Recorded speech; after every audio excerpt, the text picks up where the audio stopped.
nicyo kintu cya mbere tugira cya shame cyo kumva yuko wahaye umutipe amafaranga akayakurya umuntu wese arakubwira ni gute uhereza umuhungu amafaranga ni gute umwandika abandi n'ibintu abandi bagabo nyabagabo barayaguha barayakuriye niyo mpamvu abakobwa batajya bavugana kino kintu barabarya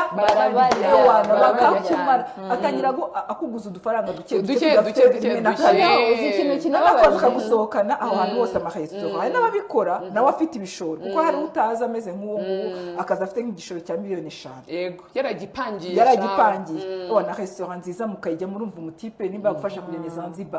kumva n'amafaranga y'insemene nakugaruka akakubwira ati rero hari igikamyo cyari kiri kuza ariko gipfiriye mu za Simbizi Dodoma yakubwiye ko ari umucuruzi akakubwira ati nkeneye icyatanu cy'idolari byihuse urayamuha arakigusubiza